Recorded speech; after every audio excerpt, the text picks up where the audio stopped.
1, 2, 2, 2. You double your money. You Bet Your Life, weekdays at 4:30 on ABC6. This is Southern New England's trusted news source, Good Morning Providence. Okay, here is a live look outside our downtown Providence studios this morning, and here are some of the top stories you will see on Good Morning Providence. Over 100 layoffs at the Woonsocket CVS corporate office. What company officials are telling us about the cuts. Plus, picking up the pieces after the Harborside Inn fire over the weekend. As people return to Block Island, we hear from residents about the scary ordeal.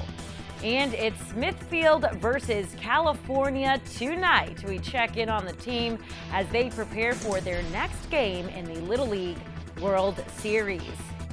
Okay, let's do this. Good morning. Thank you for joining us. I'm Tara Lenizak. It is Tuesday, August 22nd. Happy Tuesday to you. Okay, when you wake up this morning, it's going to feel a little bit fall-like. You know who knows more about that? Meteorologist Bill Guile. Let's check in with him this morning. He's here with your first forecast. Good morning, Tara Lynn, and good morning, everyone. Yes, indeed, changes are happening right now. The muggy conditions from yesterday and the hazy smoke particulate sky that we had yesterday all being squeegeed out of here. And that was all courtesy of a cold front that swept across the region last night and brought some showers to the region. Some of them were briefly heavy in a few spots across northern Rhode Island, southeastern Mass, where upwards of an inch of rain fell in many areas. But that's all gone now, and look how quickly this cloud deck is clearing from north to south. So it is happening rapidly this morning, and our hour-by-hour forecast calls for bright sunny skies in Providence pretty much all day long. You'll see temperatures climbing through the upper 60s and low 70s as we approach the lunchtime hour, but the dew points will be dropping down into the very comfortable range heading into the 50s. You'll notice the breeze today out of the north at about 10 to 18 miles per hour. This afternoon, we'll see temperatures in Providence topping off right around 77 degrees. In fact, much of the area is going to be in the mid-70s for highs today, including Newport, Block Island as well, and out towards the Cape and the islands. Then tonight, mainly clear, a comfortable night for sleeping. Lows will be dropping into the mid-50s, and another bright sunny day tomorrow after a little bit of a fall-like start to the morning. We'll have more forecast information for you coming up on Weather on the Sixes in just a few minutes. Tara Lynn. Perfect. Thanks, Bill. We will check in with you in just a bit. Turning to our continued coverage of the Smithfield Little League All-Stars. It's buzzing over here about them. Now, the Smithfield Little Leaguers are still going in Williamsport, coming off a big win over Pennsylvania over the weekend to stay alive in the Little League World Series.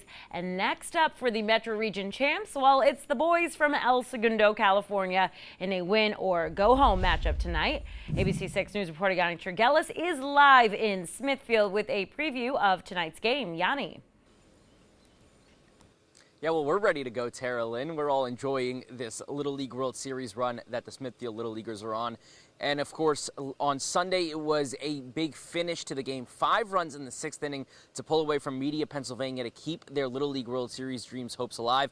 They're going to hope that continues today, and they pick up right where they left off against this team from El Segundo, California. Now, California also dropping their last game, joining Rhode Island in the elimination bracket. So it's win or go home for both of these teams tonight at 7 when they face off. Smithfield, again, bouncing back from that 8-1 loss with a big 7-2 win on Sunday in front of a packed crowd that included some major leaguers, including Bryce Harper, in town to watch the kids play.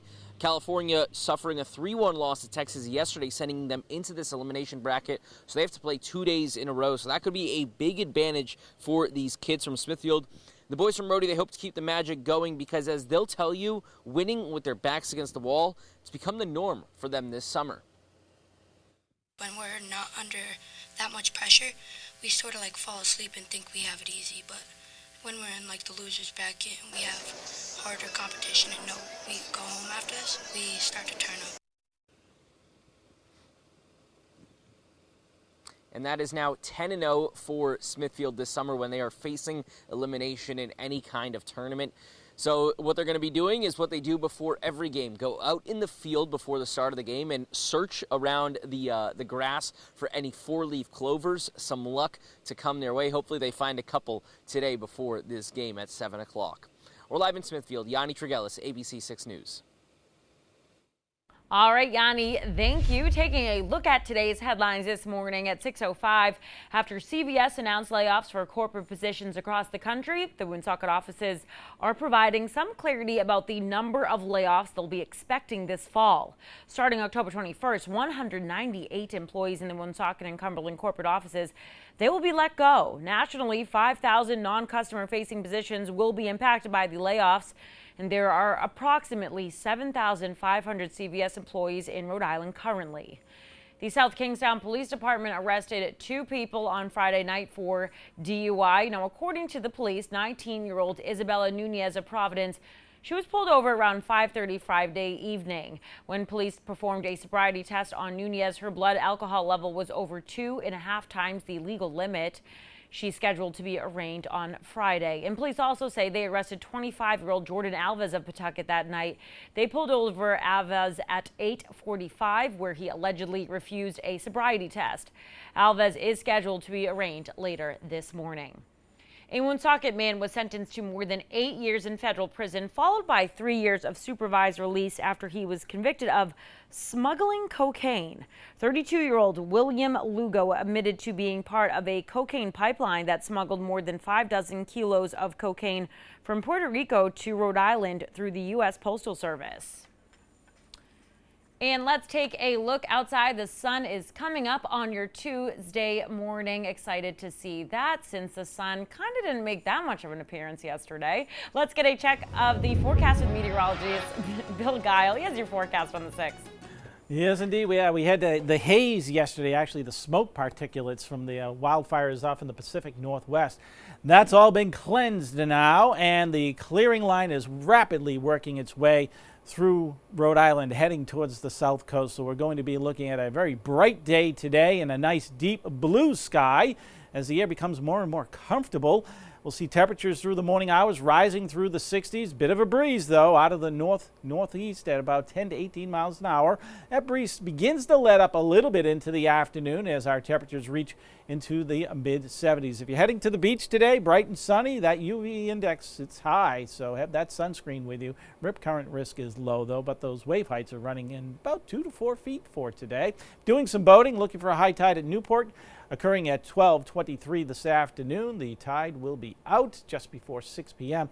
We do have small craft advisories in effect as a southwesterly breeze from early this morning becomes more northeasterly, and we could be having some gusts up to 25 knots. The waves on the bay, much of Narragansett Bay itself, about a foot or two, but as you get into the open waters, 2 to 4 feet. And visibility is looking excellent, actually, better than good. We'll take a complete look at your forecast details as well as what's happening in the tropics coming up in just a little bit. Tara Lynn. Okay, let's bring you outside at 6:08. You're taking a look right now at 95 at Thurbers Avenue, and things are moving along out there. Let's take a look at travel times for you before you head out the door this morning. All right, if you are traveling Route 114 northbound White Church to 195, 10 minutes. I-95 northbound Route 42 Thurbers Ave, 10 minutes as well over there. And if you are traveling Route 1 northbound Kingstown Road to the Route 4 split, well, guess what? 7 minutes looking okay. Great travel times for you this morning. And now to an ABC 6 News follow-up. Officials are still assessing the damage after a devastating weekend fire at the Harborside Inn on Block Island. As people return to the island, ABC 6 News anchor Alyssa Azar talked with vacationers and residents who are saddened by the loss of the historic spot. Just days after that fire, vacationers spent the day coming off of the ferry. They tell me their weekend was frightening, but they're thankful that everyone is okay. As far as those on the island, they're saddened by the loss of such a historic spot.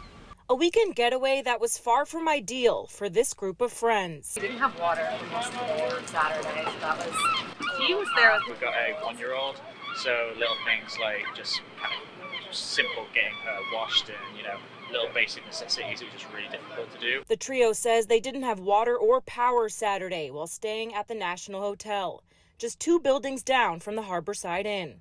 Multiple agencies worked overnight to put out the blaze scorching from the historic hotel. Vacationer Chris Skelton says he is appreciative of the first responders. They got it up and running in the afternoon. They were really good with getting bottles of water to us and stuff like that.